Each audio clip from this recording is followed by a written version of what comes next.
श्री सच्चिदानंद सद्गुरु साईनाथ महाराज की जय।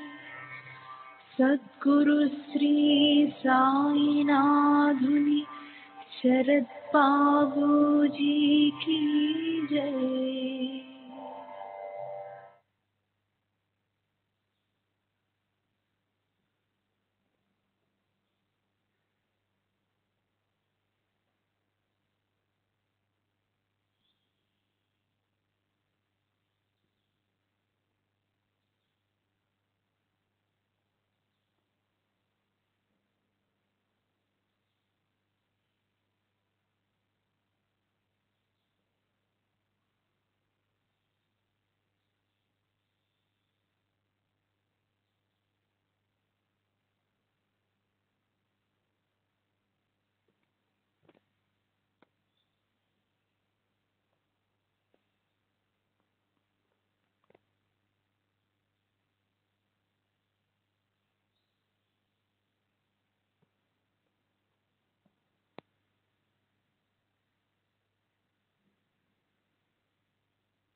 श्री सच्चिदानंद सद्गुरु साईनाथ महाराज की जय। सद्गुरु श्री साईनाथुनि शरद बाबू जी की जय।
श्री सच्चिदानंद सद्गुरु साईनाथ महाराज की जय।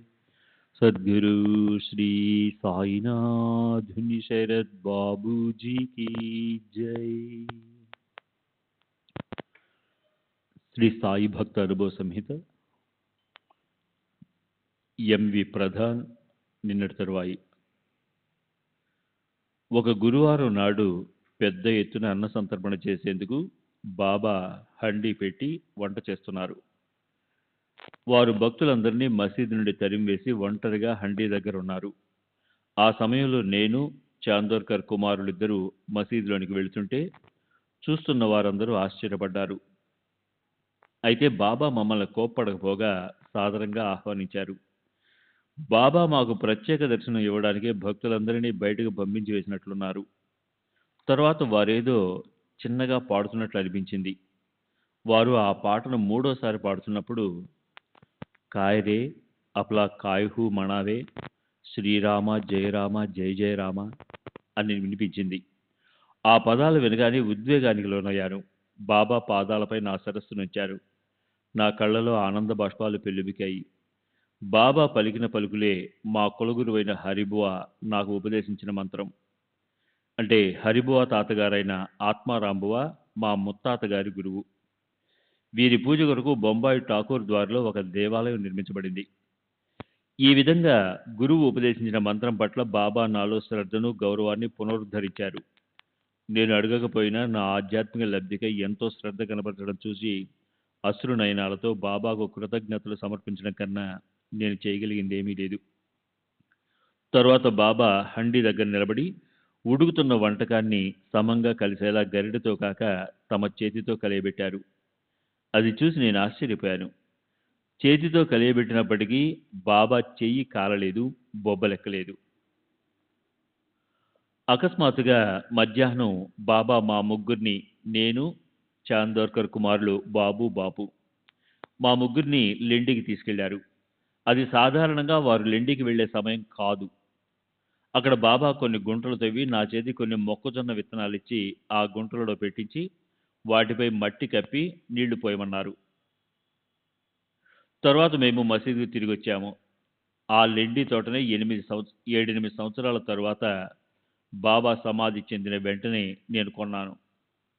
బాబా మమ్మల్ని వారం రోజులు షిరిడీలోనే ఉంచిన తరువాత తిరిగి వెళ్ళడానికి అనుమతినిచ్చారు. బాబు చందోర్కర్ ఒక పళ్ళెం తెచ్చి బాబా పాదాల క్రింద ఉంచాడు. వారి పాదాలు అభిషేకించిన తరువాత ఆ పాద తీర్థాన్ని ఇంట్లో వాడుకునేందుకు తీసుకున్నాడు.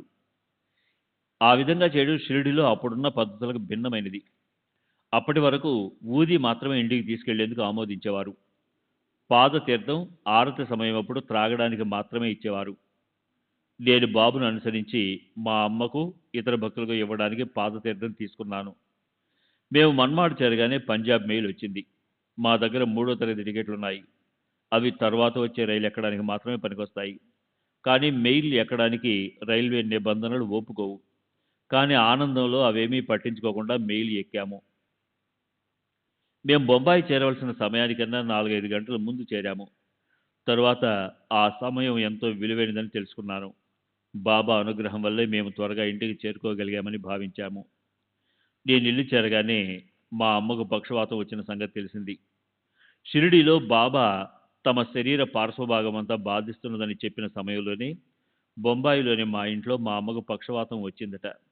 వెంటనే డాక్టర్లను పిలిపించి చికిత్స మొదలుపెట్టారు. నా సోదరి, ఇతర బంధువులు షిరిడీలో ఉన్న నాకు కబురు పెట్టాలని అనుకున్నారు. కానీ అప్పుడు అక్కడే ఉన్న చందోర్కర్ కబురు పెట్టాల్సిన అవసరం లేదని, నేను బాబా సన్నిధిలో ఉన్నంత వరకు మా అమ్మకు ఏమీ కాదని, అవసరం అనిపిస్తే వెంటనే బాబా నన్ను పంపగలరని చెప్పాడు. మేము షిరిడీలో బయలుదేరిన రాత్రి ఇక్కడ మా అమ్మకు చికిత్స చేస్తున్న డాక్టరు ఆమెకు జ్వరం చాలా ఎక్కువగా ఉందని, ఆమె ప్రేవులు బిగుసుకుపోయి ఉన్నాయని, పరిస్థితి ప్రమాద స్థాయికి చేరుకుందని చెప్పాడు. రాత్రికి ప్రేవుల్లో కదలిక ఏర్పడితే అంటే విరేచనమైతే ఆమె పరిస్థితి కాస్త మెరుగుపడుతుందని అన్నాడు. నేను ఆ తెల్లవారుజామున 4:30-5 గంటలకు మా అమ్మ ఉన్న చోటికి చేరుకున్నాను. వెంటనే ఆమెకు బాబా ఊది పాదతీర్థం ఇచ్చాను. ఆమెకు కొద్దిగా నిద్ర పట్టింది. తర్వాత కాసేపటికి ప్రేవుల్లో కదలిక ఏర్పడి విరోచనమైంది. దాంతో జ్వరం తగ్గిపోయింది. డాక్టర్ వచ్చి పరీక్షించి ఆమె పరిస్థితి మెరుగుపడిందని, ఇక కోలుకుంటుందని చెప్పాడు. బాబాకు ఇవన్నీ ముందుగా తెలిసే తమ సంకల్పానుసారం మమ్మల్ని ఊది తీర్థంతో షిరిడి నుండి పంపి మన్మాడ్లో పంజాబ్ మెయిల్ అందేటట్లు చేసి సరైన సమయానికి ఇంటికి చేర్చారని అర్థమైంది. నేను షిరిడీలో ఉన్నప్పుడు నన్ను దగ్గరకు పిలిచి ఊది ఇచ్చి 3-4 రోజుల్లో అంతా బాగైపోతుంది అనటంలో మా అమ్మ కోలుకుంటుందని బాబా ఉద్దేశ్యం. బాబా చర్యలు నిగూఢమైనవి, వారి లీలలు అద్భుతాలు. ఆ తరువాత మా అమ్మ సంపూర్ణ ఆరోగ్యంతో 4 సంవత్సరాలు జీవించింది. ఆమె చనిపోయేందుకు 2 సంవత్సరాల ముందు షిరిడి వెళ్లి బాబాను దర్శించి వారి ఆశీస్సులు పొందింది.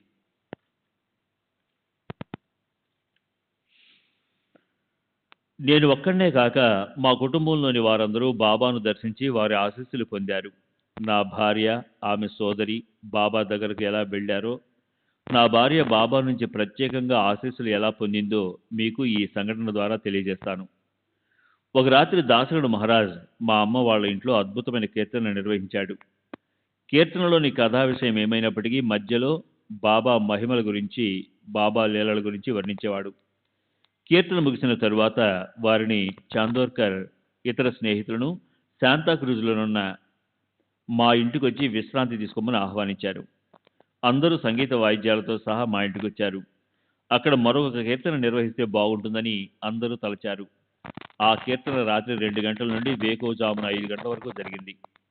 ఆ సమయం మనసును ఎంతో ప్రభావితం చేస్తుంది. ఆ కీర్తన విన్న వెంటనే నా భార్యకు బాబాను దర్శించాలన్న బలమైన కోరిక కలిగింది. అంతేగాక బాబా తన కలలో కనిపించారని, అది బాబా తనను షిరిడీ రమ్మనడానికి సంకేతమని చెప్పింది. నెలలు నిండిన నా భార్య సోదరి విషయం ఎలా అని ఆలోచించాను. ప్రయాణం మధ్యలో నొప్పులు వస్తే ఆ పరిస్థితిని ఎదుర్కొనేందుకు నా భార్య, ఆమె సోదరి సంసిద్ధమయ్యారు. 12 టికెట్ల డబ్బు చెల్లించి మా కోసం ప్రత్యేకంగా ఓ సెకండ్ క్లాస్ రైలు పెట్టెను బుక్ చేశాను. ఆ రైలు పెట్టె మన్మాడు మీదుగా కోపరగాం చేరి తిరుగు ప్రయాణంలో మా కోసం అక్కడే ఉండేటట్లు ఏర్పాటు చేసుకున్నాను. ప్రయాణం ఎటువంటి ఇబ్బందులు లేకుండా సుఖంగా సాగింది. ఇక కోపరగాం చేరబోతున్నామనగా చాందోర్కర్ గారు మా కోసం స్టేషన్కి వస్తారేమోనని నా భార్య అన్నది. నేను చాందోర్కర్కు షిరిడి వెళ్తున్నట్లు జాబు రాసినప్పటికీ అతను వచ్చే అవకాశమే లేదని చెప్పాను. కానీ ఆమె ఊహించినట్లుగానే చాందోర్కర్ స్టేషన్కి వచ్చాడు. శ్రీ సచ్చిదానంద సద్గురు సాయినాథ్ మహారాజ్ కీ జై. సద్గురు శ్రీ సాయినాథుని శరద్ బాబూజీ కీ జై.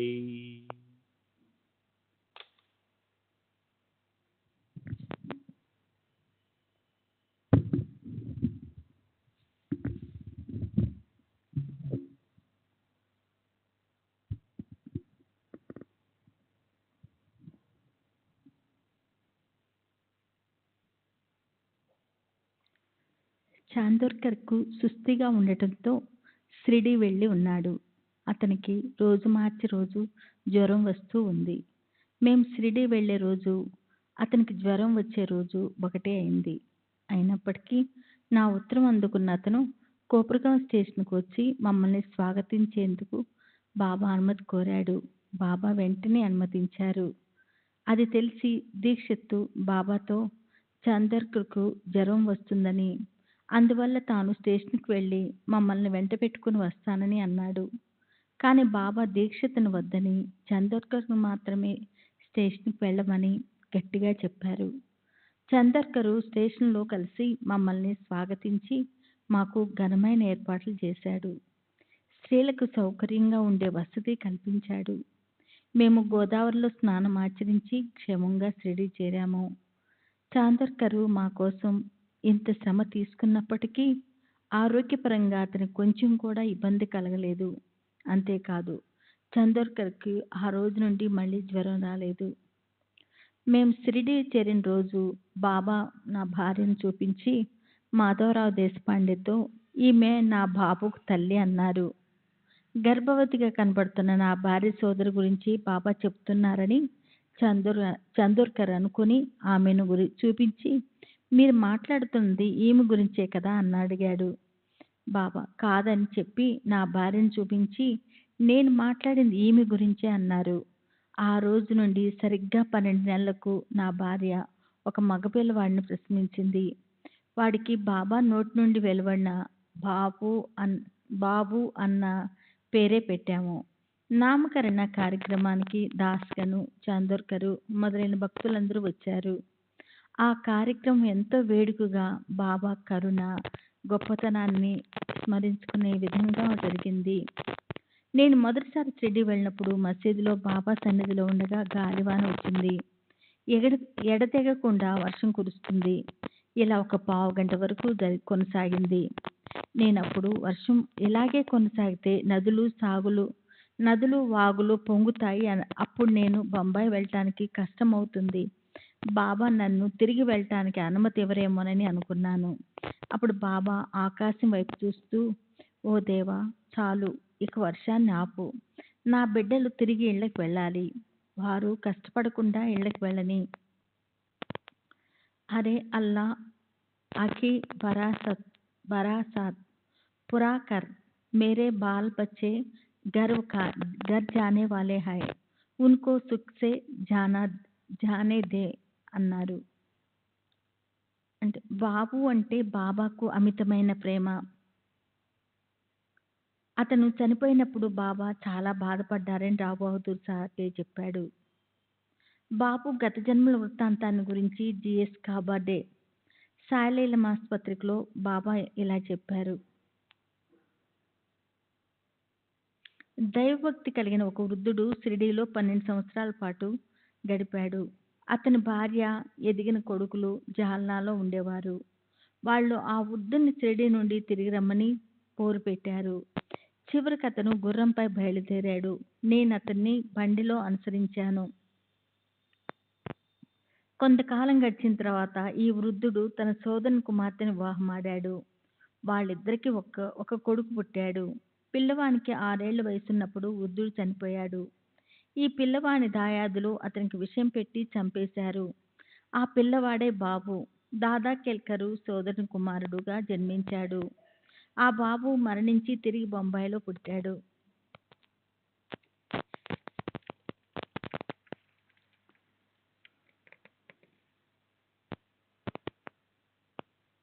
ఆ మాటలు అనడంతోనే వర్షం తగ్గుముఖం పట్టింది.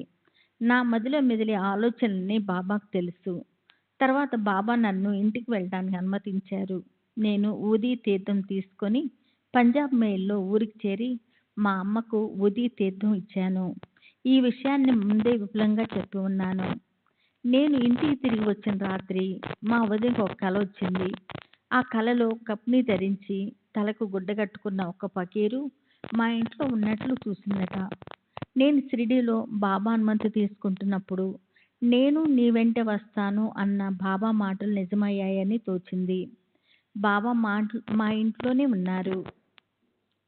శాంతాక్రజ్లో 1936 అక్టోబరు 19వ తేదీన వివరించిన విషయాలు.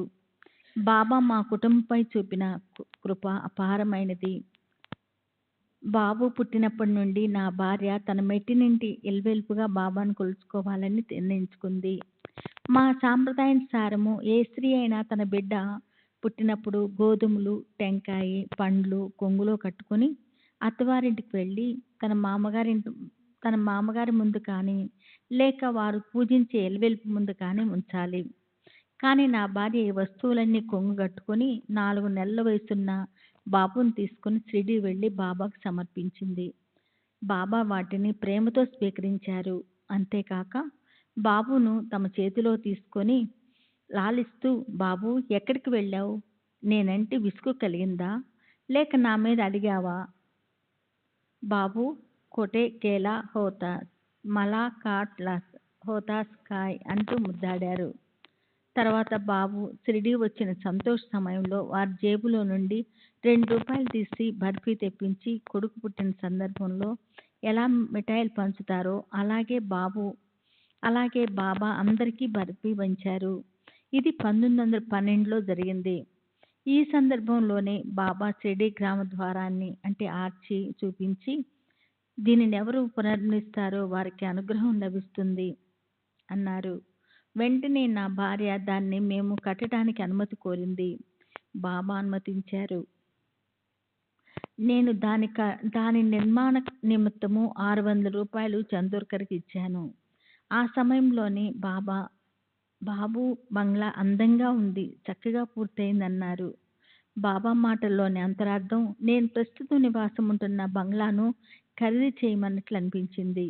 బాబా చెప్పిన 2 నెలల్లోగా ఆ బంగ్లాను లీజుకు తీసుకొని అందులోకి మారాను. తర్వాత 6 నెలలకు దాన్ని ఖరీదు చేశాను. బాబా అన్నట్లు 1913 కల్లా బాబు బంగ్లా తయారైంది. తర్వాత బాబును మొదటి పుట్టినరోజుకు మళ్ళీ షిరిడీ తీసుకెళ్ళాము. అప్పుడు కూడా బాబా 2 రూపాయలకు బర్ఫీ తెప్పించి అందరికీ పంచారు. తర్వాత ప్రత్యేకించి బాబును గురించి, బాబుకు సోదరుడు కానీ లేరా అని అడిగారు. నా భార్య ఒకంత సిగ్గుపడుతూ, మీరు మాకు ఈ బాబునొక్కడినే ఇచ్చి ప్రసాదించారు కదా అని జవాబిచ్చింది. అప్పటికి మాకు ఒక కుమార్తె ఉంది. వారి పలుకులచే ఆశీస్సులుగా అన్వయించుకొని మాకింకొక కొడుకు, కూతురు పుడతారని అనుకున్నాము. బాబా చెప్పినట్లుగానే జరిగింది. బాబు మొదటి పుట్టినరోజు సందర్భంగా మాధవరావు దేశపాండే ఇంట్లో పెద్ద ఎత్తున విందు ఏర్పాట్లు చేసి అందరినీ ఆహ్వానించాను. ఆ రోజు గురువారం. బాలాసాహెబ్ బాటే తనకు గురువారం నాడు బయట తినకూడదనే నియమం ఉందని చెప్పాడు. అతను ఆ రోజు బాబా దగ్గరికి వెళ్ళినప్పుడు బాబా అతన్ని ఇలా అడిగారు. బాబు, ప్రధాని ఏర్పాటు చేసిన విందుకు వెళ్ళి భోంచేశావా? బాటే, ఈరోజు గురువారం బాబా, అయితే ఏమిటట? బాటే, నేను గురువారాలు భోంచేయను, అది నా నియమం. బాబా, ఎవరి ప్రీతి కోసం ఈ నియమం పెట్టుకున్నావు? బాటే, మీ ప్రీతి కోసమే. బాబా, అయితే నేనే చెప్తున్నాను, బాబు వద్దకు వెళ్ళి భోంచేసిరా. అప్పటికే సాయంత్రం 4 గంటలైంది. అయినప్పటికీ బాటే మా వద్దకు వచ్చి బాబా ఇచ్చిన ఆదేశాన్ని తెలిపి భోంచేసి వెళ్ళాడు. శాంతాక్రూజ్లో ఉండగా ఒకరోజు నా భార్యకు బాబా దర్శనమిచ్చినట్లు, బాబాకు పాదపూజ చేస్తున్నట్టు కల వచ్చింది. తన ఇంట్లో నిత్యము బాబా పాదపూజ చేసుకోమని దీని అంతరార్థంగా చాందోర్కర్కు తెలియజేసి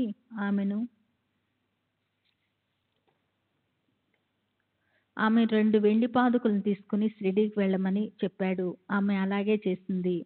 ఆమె బాబా వద్దకు వెళ్ళగానే కాళ్ళు ముడుచుకుని కూర్చుని ఉన్న బాబా తమ పాదాలను చాచి పాదుకులను ఈ పాదాల మీద ఉంచి పూజించుకో అన్నారు. నా భార్య అలాగే బాబాను పూజించింది. అప్పుడు బాబా నానాసాహెబ్తో, చూశావా, ఈ తల్లి నా పాదాలను కోసి తీసుకువెళ్తుంది. నానా హీనే మాజే పాయ్ పహా కావున్ నేలే అన్నారు. బాబానే ఆ 2 పాదుకులను ఆమె చేతికిచ్చారు. అప్పటి నుండి ఆమె ప్రతిరోజు బాబా పాదుకులను పూజిస్తుంది. శ్రీ సచిదానంద సద్గురు సాయినాథ్ మహారాజ్ కీ జై. సద్గురు శ్రీ సాయినాథ్ శరత్ బాబూజీ కీ జై.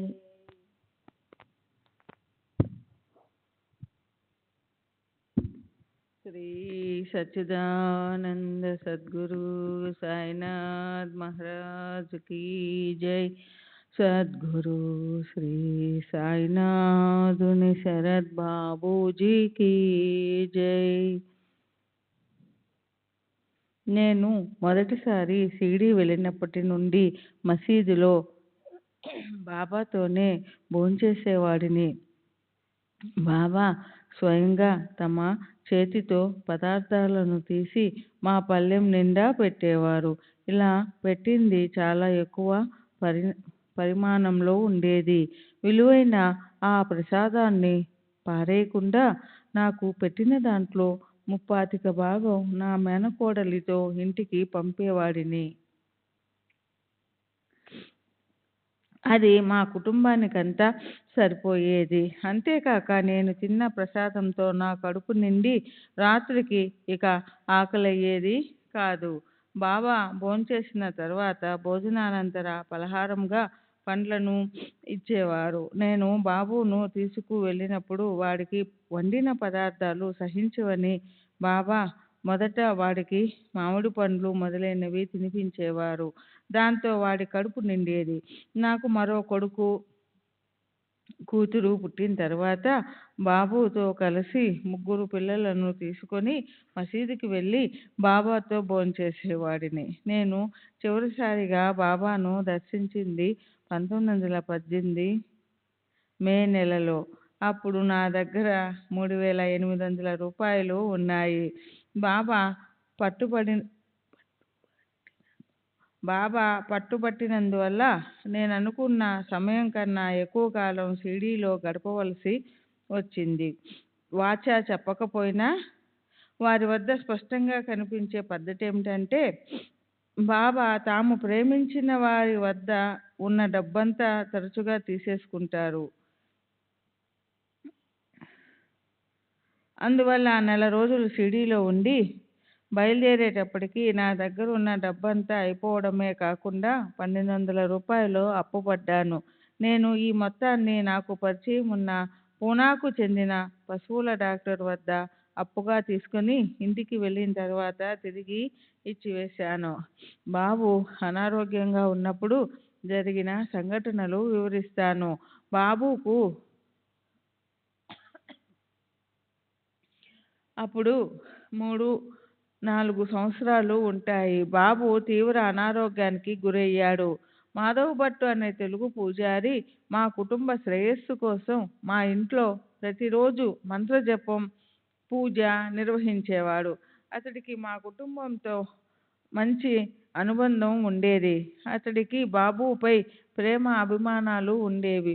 మేము బాబాను పూజించడం పట్ల మొదట్లో అతనికి సదభిప్రాయం లేదు. మేము ముస్లిం ఫకీరైన సాయిబాబాను కొలుస్తున్నందుకే బాబు అనారోగ్య పాలయ్యాడని అతని అభిప్రాయం. కానీ ఈ అభిప్రాయాన్ని మాతో చెప్పే ధైర్యం అతనికి లేకపోయింది. ఒక రాత్రి అతనికి ఒక కల వచ్చింది. ఆ కలలో ఒక రూపం మా వద్ద ఉన్న ఫోటోను చూసి కలలో వచ్చింది సాయిబాబా అని గుర్తించాడు. మిద్దె మెట్లపై కూర్చొని ఒక చేతితో బెత్తాన్ని పట్టుకొని అతనితో, ఏమనుకుంటున్నావు, నేను ఈ ఇంటి యజమానిని అన్నారు. ఈ కల విషయం అతను ఎవరికీ చెప్పలేదు. అతను బాబు కోలుకోవడం కోసం మమ్మల్ని దత్తునికి మొక్కుకోమని చెప్పాడు. కానీ మేము సాయియే దత్తాత్రేయుడని అతనికి చెప్పాము. తర్వాత బాబు ఆరోగ్యం క్షీణించి ప్రమాద స్థితికి చేరుకునింది. బాబు పరిస్థితిని గమనించిన అతను పరిగెత్తుకుంటూ వెళ్ళి బాబా ఫోటో ముందు నిలబడి, బాబా, సాయంత్రం 4 గంటల లోపల బాబు జ్వరం పూర్తిగా తగ్గిపోయి మిద్దెపై నుండి కిందికి రాగలిగితే మీరు దత్తాత్రేయుడునని నేను నమ్ముతాను అని పెద్దగా ప్రార్థించాడు. కొద్దిసేపటికి బాబు జ్వరం తగ్గడం ప్రారంభమై సాయంత్రం 4 గంటలకల్లా ఆడుకునేందుకు తనను క్రిందికి తీసుకెళ్ళమని కోరడంతో వాళ్ళమ్మ వాడిని క్రిందికి తీసుకొని వచ్చింది. ఇది గమనించిన మాధవ్ భట్లో ఎంతో మార్పు వచ్చి శ్రీ సాయిబాబా దత్తాత్రేయుని అవతారమేనని భావించి బాబాకు 120 రూపాయలు దక్షిణ సమర్పిస్తానని మొక్కుకొని అలాగే సమర్పించాడు. తర్వాత మాధవ్ భట్టు తనకు మగపిల్లవాడు పుడితే 108 రూపాయలు సమర్పిస్తానని మొక్కుకున్నాడు. కొడుకు పుట్టిన వెంటనే షిరిడీకెళ్ళి 108 రూపాయలు బాబాకు సమర్పించాడు. అదే సమయంలో నా అభిష్టం నెరవేరితే 1008 రూపాయలు దక్షిణగా సమర్పిస్తానని మొక్కుకున్నాడు. అతను సమర్పించిన 108 రూపాయలే చాలా పెద్ద మొత్తం అని శ్యామ అన్నాడు. అప్పుడు ఇతడు దీనికన్నా ఎంతో ఎక్కువ మొత్తం నాకు ఇవ్వబోతున్నాడు అని 1008 రూపాయల మొక్కును ఉద్దేశించి బాబా అన్నారు. బాబా ఒకసారి నా భార్యతో, ఎదుటివారు మనలను 10 మాటలు అంటే ఒకవేళ మనం సమాధానం ఇవ్వవలసి వస్తే ఒక్క మాటతో సమాధానం ఇద్దాం. ఇంకా ఎవరితోనూ గొడవకు గాని పోటీకి గాని దిగవద్దు. కోని కోనాచి బరోబరి కరు నయే అని హితవు పలికారు. 1918లో చివరిసారిగా షిరిడీ వెళ్ళి బాబాతో 32 రోజులు గడిపినప్పుడు ఒకరోజు భక్తులందరం బాబాకు ఛత్రం పట్టి మేళతాళాలతో ఊరేగింపుగా ఢిల్లీకి తీసుకెళ్ళి విడిచి వచ్చాము. కాసేపటికి నన్ను మాత్రం పిలిపించారు. వారు నా తలపై తమ హస్తాన్నుంచి, బాబూ, నేను చెప్పిన పని చేస్తావా అని అడిగారు. నేను చేస్తానని చెప్పాను. అయితే నాకు 100 రూపాయలు ఒక సంచిలో వేసి మసీదుకు తెచ్చివ్వు అన్నారు. ఈ విధంగా బాబా నేను తీసుకొచ్చిన డబ్బే కాక అరువుగా తీసుకున్న డబ్బును అంటే 3800 ప్లస్ 1200 కూడా నా నుండి స్వీకరించారు. బాబా అప్పుడు ఏవేవో సంజ్ఞలు చేశారు. నాకు వాటి భావం స్పష్టంగా అర్థం కాలేదు. మిన్ను విరిగిన మీద పడిన వెరవకు, నేను నీ వెంటే ఉంటాను అనే భావం ఆ సంజ్ఞల్లో ఉన్నట్లు నేను గ్రహించాను. మొట్టమొదట వారిని దర్శించినప్పుడు గత 6 సంవత్సరాలుగా నేను ఇచ్చిన చిలుంనే ఉపయోగిస్తున్నట్లు చెప్పారు. వారి మాటల్లోని అంతరార్థం నాకు బోధపడలేదు. 1916లో బూటీ రెండో వివాహం షిరిడీలో జరిగింది. దీనికి నేను హాజరయ్యాను. మేము షిరిడీ నుండి బయలుదేరేటప్పుడు బాబా, నేను మీ వెంటే వస్తాను, తుజే బరోబర్ మీ ఏ ఈన్ అన్నారు. ప్రత్యక్షంగా అంటే భౌతిక శరీరంతో వారు మాతో రానప్పటికీ ఎటువంటి ఇబ్బందులు లేకుండా ప్రయాణం సుఖంగా సాగింది. దాన్ని బట్టి బాబా తమ సూక్ష్మ శరీరంతో మమ్మల్ని అనుసరించి ప్రమాదాలను, ఇబ్బందులను తొలగించారని అర్థమయ్యింది.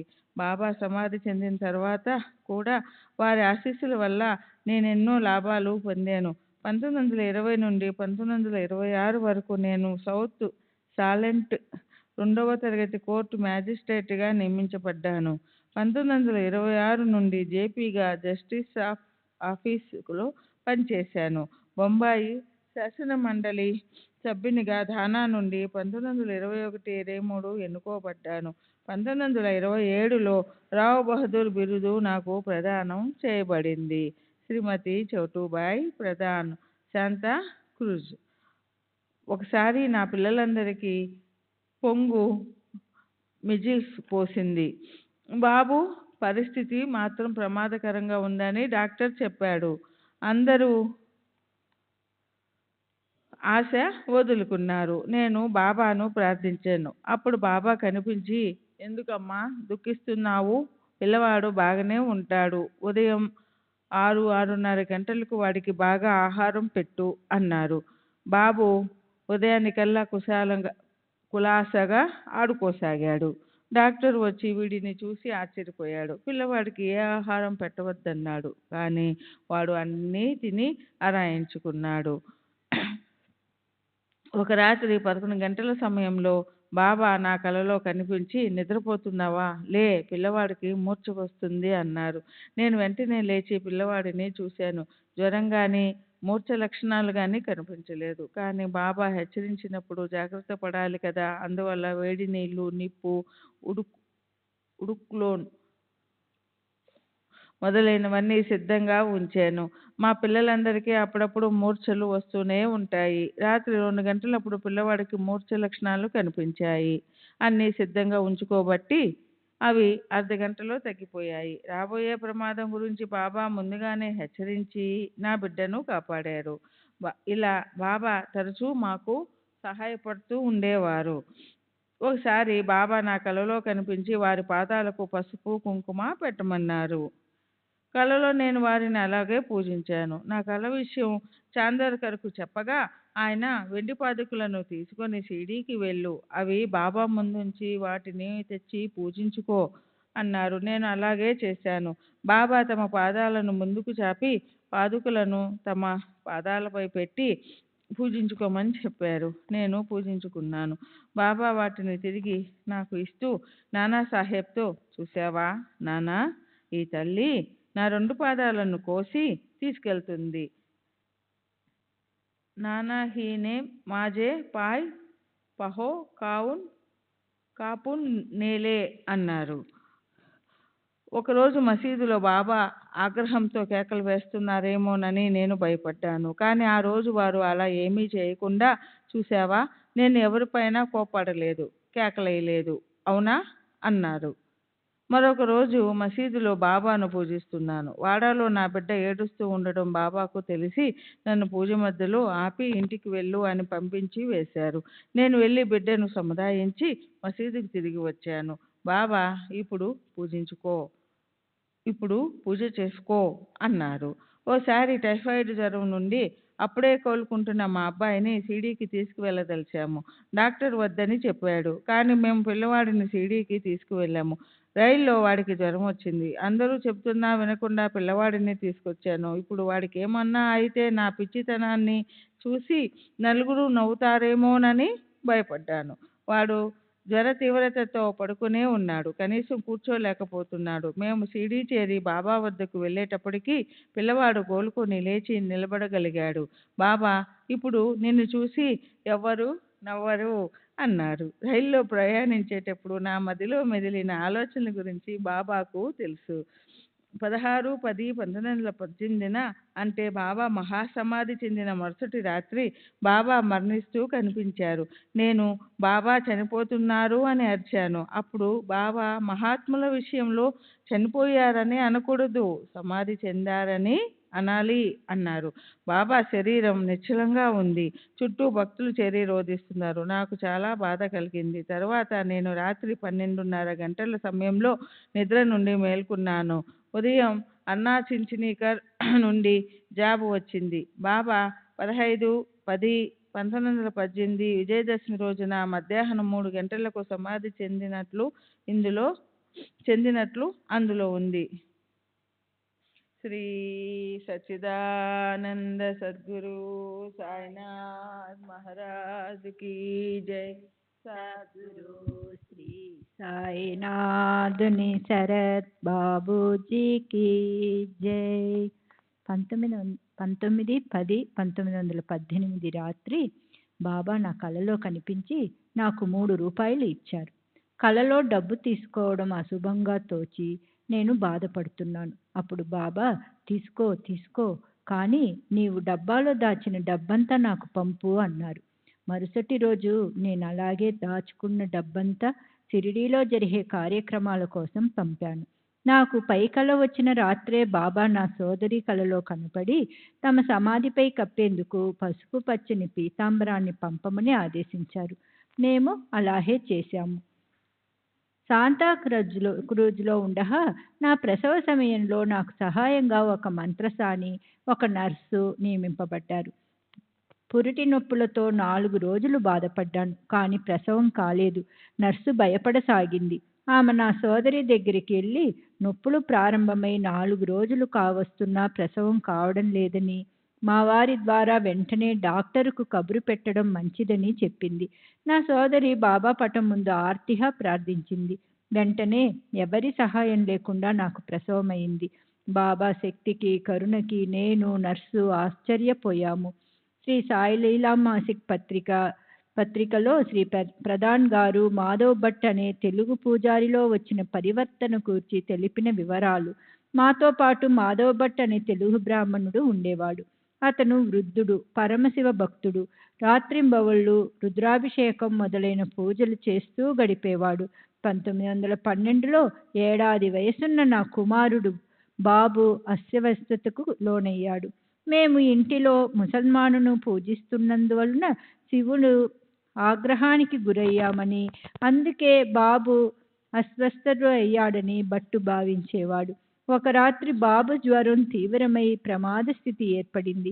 మేము భట్టును లేపాలని అనుకుంటున్నాం, కానీ అతడే తనకు తానే లేచి మేడపైకి వచ్చి నేరుగా వెళ్ళి బాబా ఫోటో ముందు కూర్చుని, నాకు వచ్చిన స్వప్నం నిజమైతే బాబు జ్వరం 5 నిమిషాలలో తగ్గిపోవాలి, రేపటి నుండి వాడు ఆడుకోగలగాలి, డాక్టర్ వాడు పూర్తిగా కోలుకున్నట్లు చెప్పాలి, అలా జరిగితే మీరు సిద్ధపురుషుడని నమ్మి మీ ముందు సాగిలపడతాను, 15 రోజుల్లో షిరిడీ వచ్చి మీకు 108 రూపాయలు దక్షిణ సమర్పిస్తాను అని మొక్కుకున్నాడు.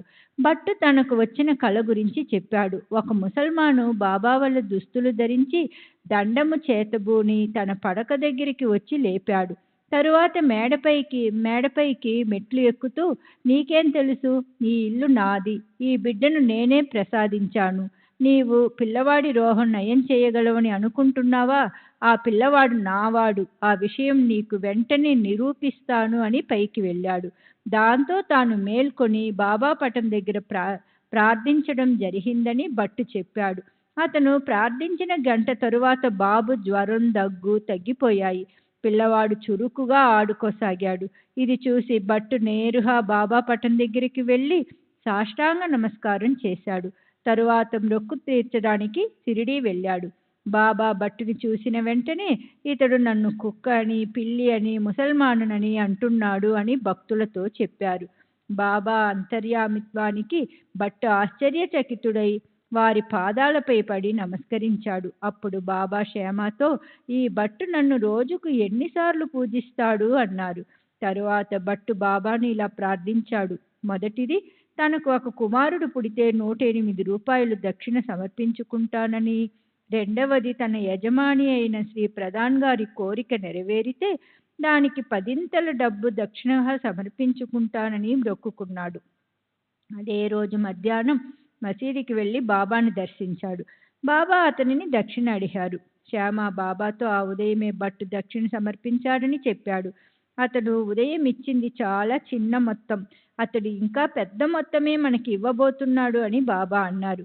తన అంతరంగంలోని ఆలోచనలు అన్నీ బాబాకు తెలుసునని భట్టు చెప్పాడు. 1 సంవత్సరం తరువాత భట్టుకు మగపిల్లవాడు పుట్టాడు.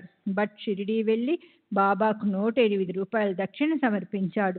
తన స్వగ్రామంలో అతని సోదరుడు నిర్మించిన దత్త మందిరంలో బాబా ఫోటో నుంచి పూజించసాగాడు.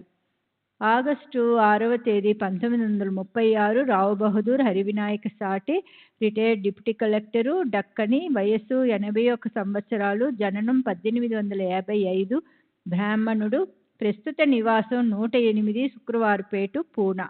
నా 44వ ఏట నా భార్య స్వర్గస్థురాలయ్యింది. నాకు ఒక కుమార్తె ఉంది. అప్పటి నుండి నా స్నేహితులు, పరిచయస్తులు నన్ను 2వ వివాహం చేసుకోమని చెబుతుండేవారు. ముఖ్యంగా కోపర్గాం అమల్తదారైన బర్వే ఎక్కువగా ఒత్తిడి చేయసాగాడు. కానీ 50వ ఒడిలో అడుగు పెట్టబోతున్న నేను 2వ వివాహం చేసుకోవడానికి నిరాకరించాను. వంశోద్ధరకుడు కావాలనే కోరిక బలంగా ఉన్నా 2వ వివాహం చేసుకున్న ఆ వయసులో మగపిల్లవాడు పుడతాడనే నమ్మకం ఏమిటి? అందువల్ల ఎవరైనా మహాత్ములు సూచిస్తే తప్ప ద్వితీయ వివాహం చేసుకోనని నన్ను బలవంత పెడుతున్న స్నేహితులతో గట్టిగా చెప్పాను. 1904లో బర్వేతో కలిసి మసీదుకి వెళ్ళి శ్రీ సాయిబాబాను దర్శించాను. కొంతసేపటి తరువాత సెలవు తీసుకుని మసీదు మెట్లు దిగాను. అప్పుడు బర్వే సాహెబ్కు కొడుకు లేదు అని బాబాతో అన్నాడు. బాబా నన్ను ఎప్పుడు సాహెబ్ అనే పిలిచేవారు. దీనికి బాబా, అతడు వివాహం చేసుకుంటే దేవుడు అతడికి కొడుకును ప్రసాదిస్తాడు, షాదీ కరేహాతో అల్లా బచ్చా దేంగా అన్నారు. బాబా మాటలు నేను విన్నాను. దీని తరువాత బర్వే తదితరులు నన్ను వివాహం చేసుకోమని మరలా ఒత్తిడి చేయసాగారు. కానీ వధువు ఎంపికకు సమయం పట్టవచ్చునని నేను భావించాను. ఆ తరువాత నేను నా హెడ్ క్వార్టర్స్ అయిన అగవద్ నగర్కి వెళ్ళిపోయాను.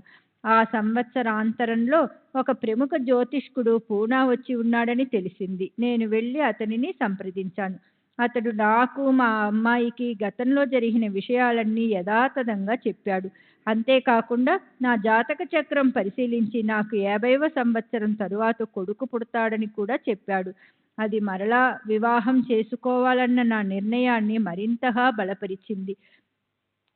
ఇది జరిగిన కొన్ని మాసాలకు నేను అహ్మదాబాద్కి బదిలీ చేయబడ్డాను. నేను అక్కడ ఉన్నప్పుడు దాదా కేల్కర్, గణేష్ దామోదర్ కేల్కర్ నాకు ఒక ఉత్తరం రాశాడు. అందులో తనకు పెళ్ళిడికి వచ్చిన ఒక కూతురు ఉందని, అహ్మదాబాద్లో ఆ అమ్మాయికి తగిన సంబంధాలు ఏవైనా ఉంటే తెలుపమని వ్రాశాడు. ఈ ఉత్తరం పెళ్లి కొడుకుల అన్వేషణకు కాక అతని కుమార్తె విషయంలో నా అభిప్రాయాన్ని తెలుసుకోవడానికి వ్రాసినట్లుగా అనిపించింది. ఈ ఉత్తరం రాయడంలో శ్రీ సాయిబాబా పరోక్ష ప్రభావం కూడా ఉంది అనిపించింది. అందుకే నేను ఈ దూర ప్రాంతంలో ఆమెకు తగిన సంబంధాలు ఏవి ఉండవని అతను నన్ను దృష్టిలో ఉంచుకుని ఆ ఉత్తరం రాసి ఉన్నట్టయితే నా వయసు, ఇతర వివరాలు పరిగణించమని జవాబు రాశాను. అందుకు అతడు నా పూర్తి వివరాలు తనకు తెలుసునని, నన్ను అతని అల్లునిగా చేసుకోవడానికి సంతోషపడుతున్నట్లు రాశాడు.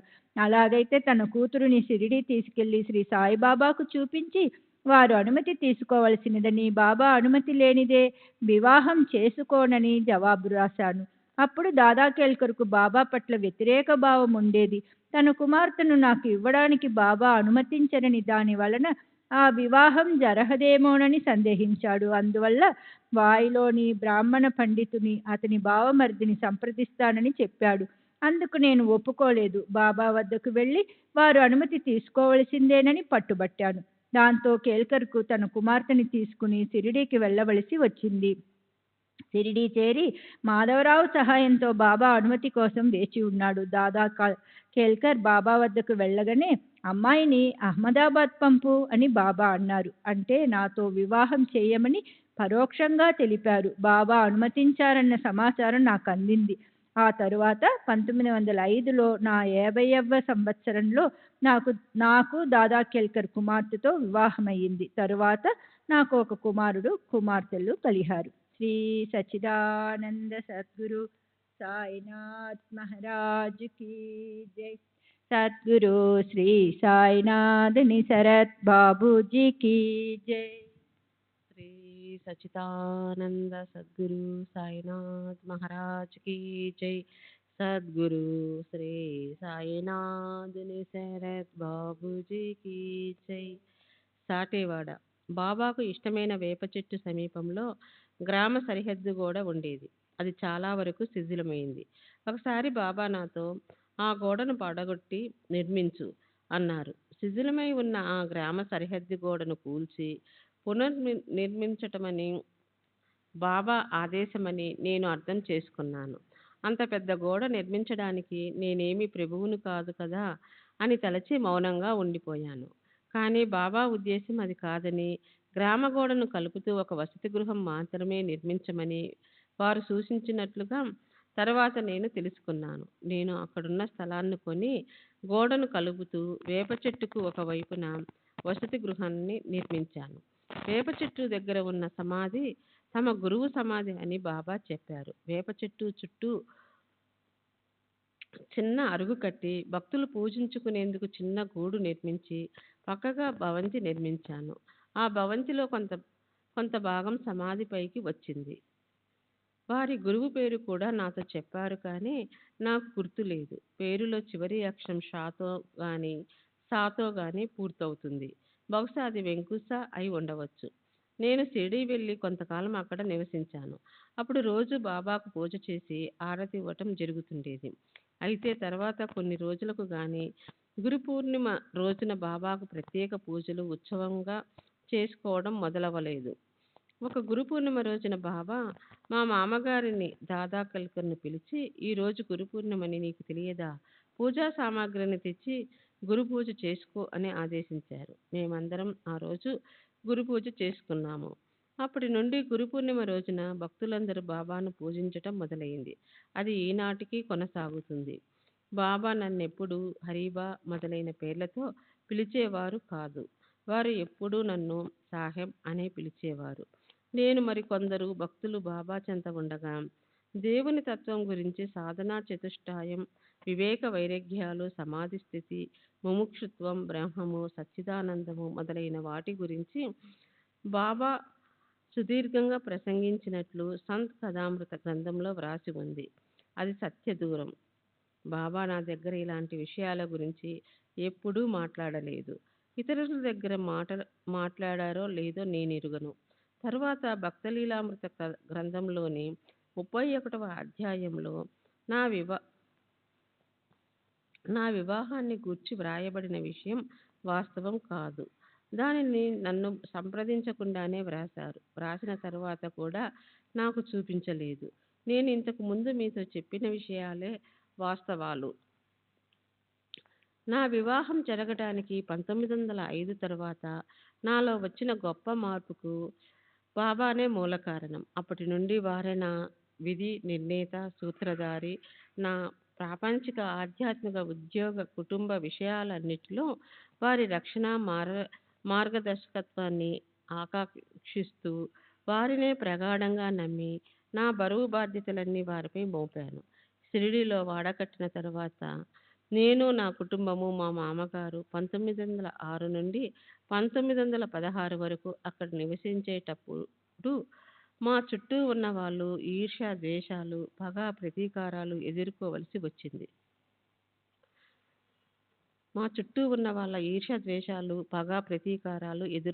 వచ్చింది. బాబా నిరంతరం జాగరూకత, రక్షణ లేకపోతే ఈ సమస్యల నుండి బయటపడే వాళ్ళం కాదు.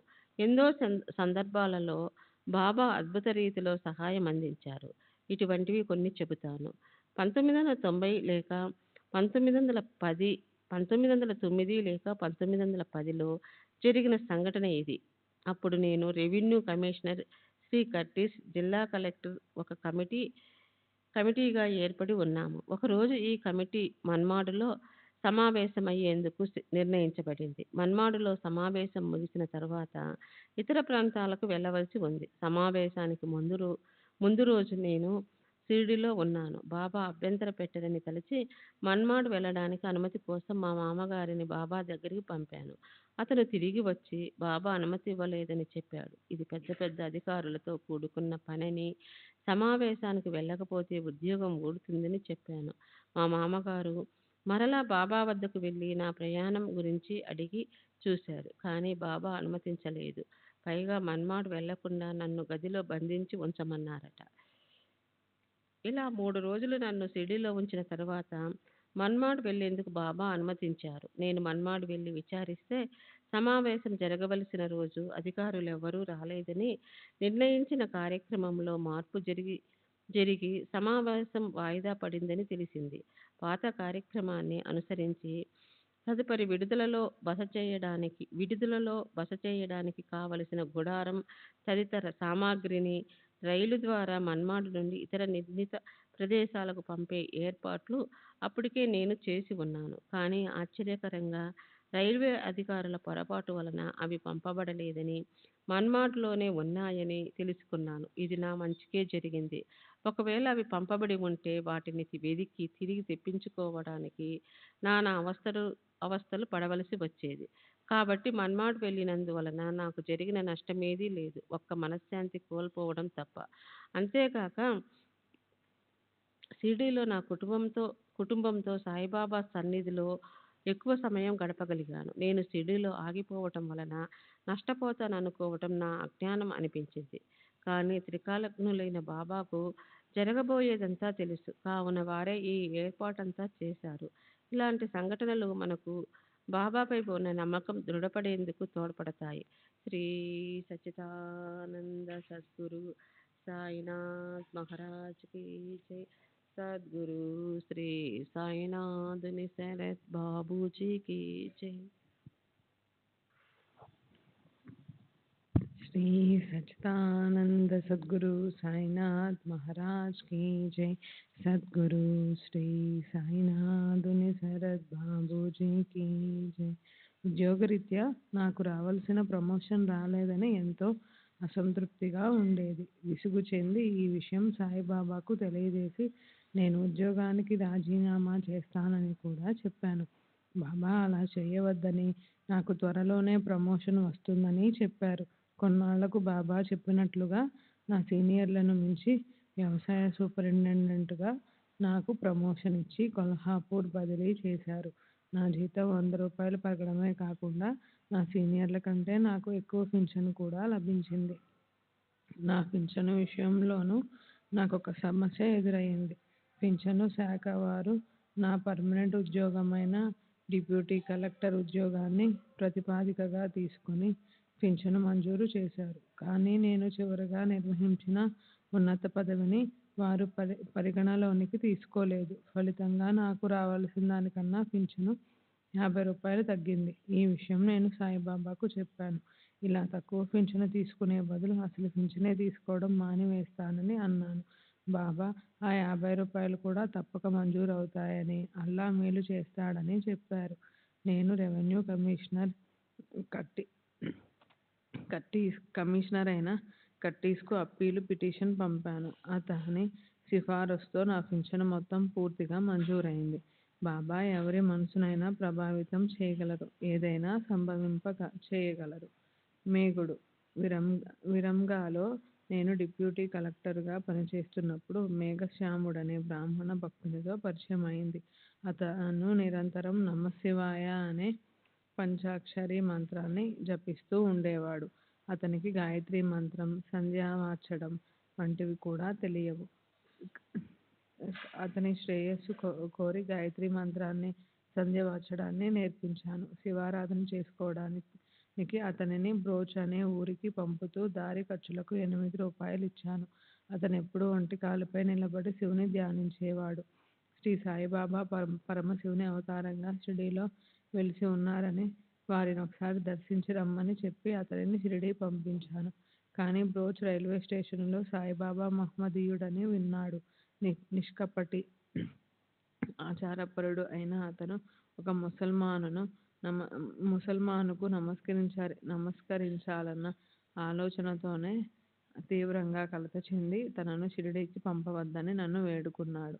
కానీ నేను మేఘునికి నచ్చజెప్పి అతనిని సాయిబాబాకు పరిచయం చేయమని మా మామగారికి జాబు రాసి అతనికిచ్చి షిరిడీ పంపాను. అతను షిరిడీకి వెళ్ళి మసీదులోనికి అడుగిడిగే సమయంలో సాయిబాబా అతనిని చూస్తూ ఈ దుష్టుణ్ణి తరిమివేయండి అని మసీదులోనికి రానివ్వలేదు. అంతేకాకుండా అటువంటి మూర్ఖుణ్ణి తమ వద్దకు పంపానని నా మీద కూడా బాబా కోప్పడ్డారట. మేఘుడు నిరాశపడి త్రయంబక్ వెళ్ళి అక్కడ గంగాద్వార్లో 1.5 సంవత్సరం పాటు శివుని పూజిస్తూ గడిపాడు. తిరిగి షిరిడీ వెళ్ళాడు. ఈసారి మా మామగారి ప్రమేయంతో అతనికి మసీదులోకి ప్రవేశించేందుకు, షిరిడీలో ఉండేందుకు అనుమతి లభించింది. బాబా వాచా బోధించకపోయినా క్రమేణా మేఘుని అంతరంగంలో పరివర్తన తెచ్చారు. ఆ మార్పు అతనికి ఎంతో లబ్ధి చేకూర్చింది. మేఘుడు నిరంతరం బాబాను సేవిస్తూ బాబాకు మధ్యాహ్న, సాయంత్ర ఆరతులు క్రమం తప్పకుండా నిర్వహించేవాడు. 1912లో మేఘుడు చనిపోయినప్పుడు బాబా తమ చేతులతో అతని మృతదేహాన్ని స్పృశించి ఇతడు నా నిజమైన భక్తుడు అన్నారు. అంతేకాక అంత్యక్రియలైన తరువాత తమ ఖర్చుతో బ్రాహ్మణులందరికీ భోజనాలు ఏర్పాటు చేయమని ఆదేశించారు. బాపు సాహెబ్ దీక్షిత్ బాబా ఆజ్ఞ నెరవేర్చాడు. శ్రీ సచ్చిదానంద సద్గురు సాయినాథ్ మహారాజ్ కీ జై. సద్గురు శ్రీ సాయినాథుని శరత్ బాబూజీ కీ జై.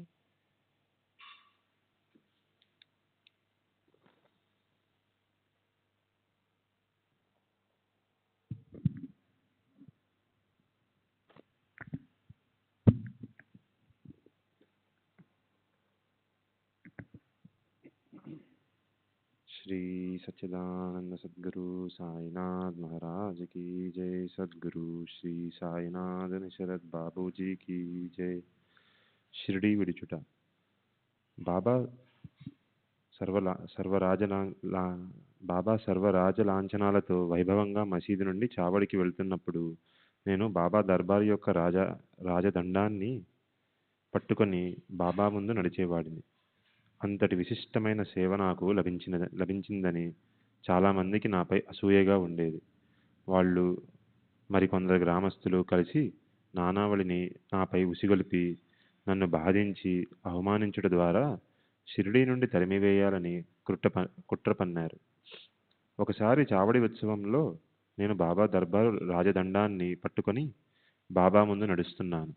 ఇంతలో హఠాత్తుగా నానావళి నా మీదబడి ఒక గాజు పెంకుతో నా మెడ వెనుక గాయపరిచాడు. ఆత్మరక్షణార్థం నేను అతన్ని రోడ్డు ప్రక్కనే పడి ఉన్న ఒక కట్టెల మోపుపై త్రోసి కదలకుండా అదిమి పట్టాను. అది చూసి బాబా సాహెబ్ అట్లా చేయొద్దు అని కేక వేశారు. తరువాత షిరిడీలో గాలి నాకు ప్రతికూలంగా ఉందని గ్రహించి చాలా జాగ్రత్తగా మెలగడం మొదలుపెట్టాను. ఒకరోజు బాబాకు నైవేద్యం తీసుకొని మసీదుకు బయలుదేరబోతున్నాను.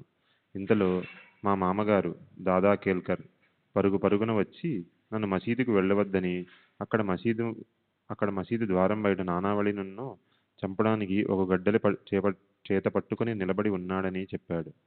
అంతే, నేను బాబా వద్ద సెలవు కూడా తీసుకోకుండా అటు నుండి అటే షిరిడీని శాశ్వతంగా వదిలిపెట్టి వెళ్ళిపోయాను. నిజానికి బాబా నన్ను షిరిడీలో ఉంచదలుచుకోలేదని అనిపించింది. బాబా నన్ను నానావళి బారి నుండి కాపాడలేకపోయారు కాబట్టి బాబాను విశ్వసించవద్దని నాకు చాలామంది చెప్పారు. అప్పుడు నేను విఠలుని భక్తుడు, గాయక్వాడ్ లీడర్ అయిన గంగాధర శాస్త్రి తన శత్రువుల బారి నుండి పారిపోయి విఠలుని గుడిలో తలదాచుకున్నప్పుడు అతని శత్రువులు విఠలుని ముందే అతనిని చంపివేసిన ఉదాంతాన్ని వాళ్లకు గుర్తు చేశాను. నేను షిరిడీ విడిచిపెట్టడం, పూనాలో స్థిరపడడం నా మంచి కోసమే జరిగింది. సాయిబాబా షిరిడీలో ఉన్నప్పుడు రక్షించినట్లే పూనాలో కూడా నన్ను సదా కాపాడుతున్నారు.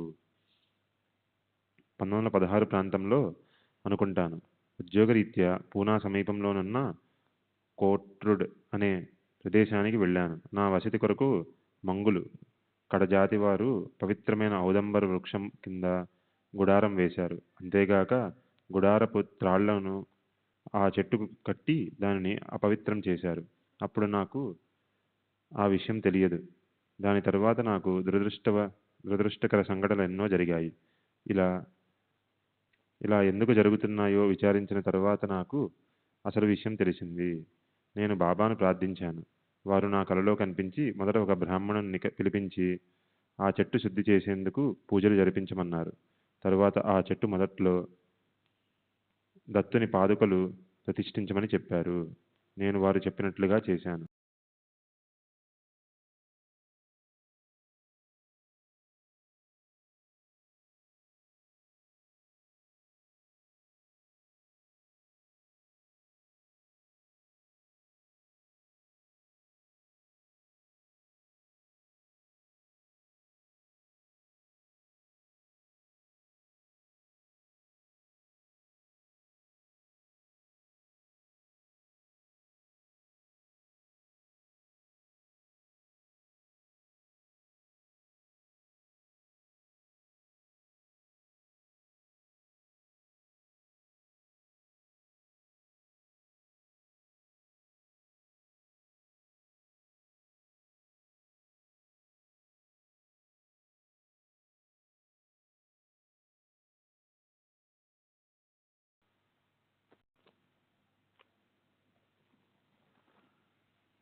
श्री सच्चिदानंद सद्गुरु साईनाथ महाराज की जय। सद्गुरु श्री साईनाथ शरद बाबू जी की जय।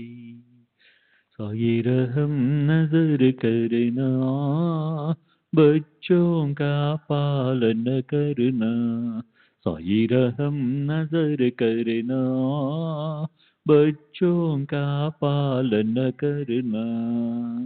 जाना तुमने जगत पसार, सब ही झूठ जमाना। जाना तुमने जगत पसार, सब ही झूठ जमाना। साई रहम नजर करना, बच्चों का पालन करना।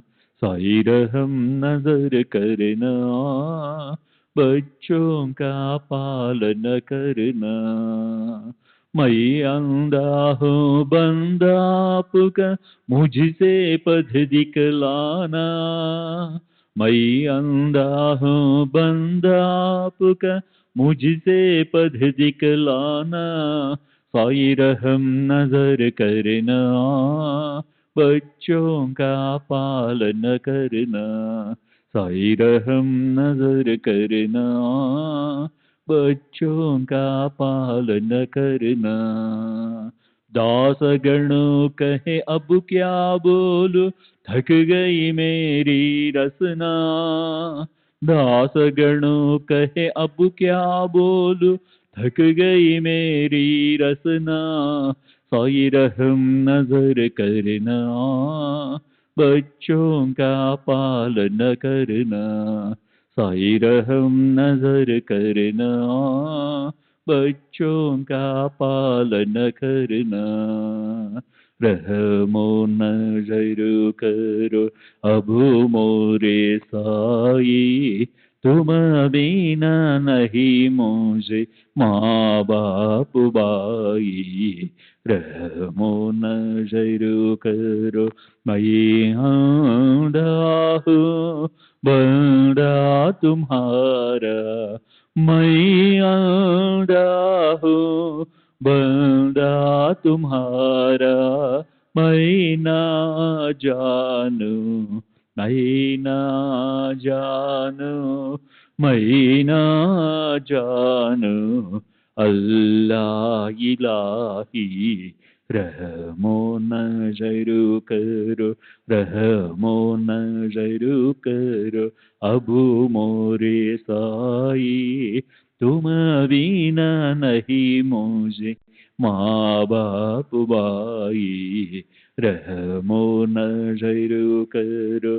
काली जमाना मैंने गमाया, काली जमाना मैंने गमाया, साथी आखिर का साथी आखिर का साथी आखिर का, तुम बिना कोई, रहमो नजर करो, रहमो नजर करो अब मोरे साई, तुम बिना नहीं मुझे माँ बाप बाई, रहमो नजर करो। अपने मस्जिद का झाड़ू गणो है, अपने मस्जिद का झाड़ू गणो है, मालिक हमारे मालिक हमारे मालिक हमारे, तुम बाबा साई, रहमो नजर करो, रहमो नजर करो अब मोरे साई, तुम बिना नहीं मुझे माँ बाप बाई, रहमो नजर करो। श्री सच्चिदानंद सद्गुरु साईनाथ महाराज की जय। सद्गुरु श्री साईनाथ शरद बाबू जी की जय।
श्री सच्चिदानंद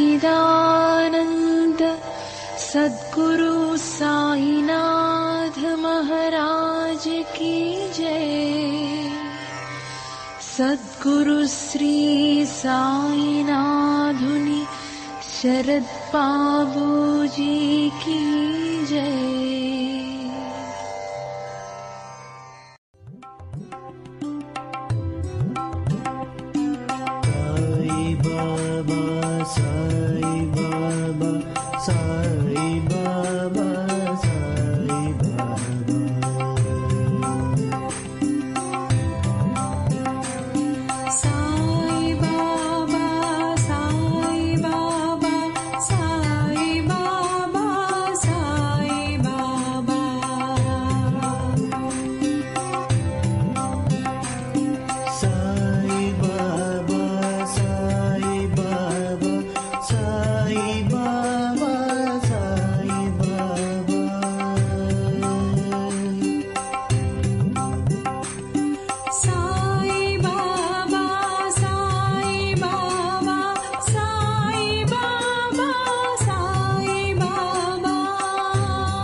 Sai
Baba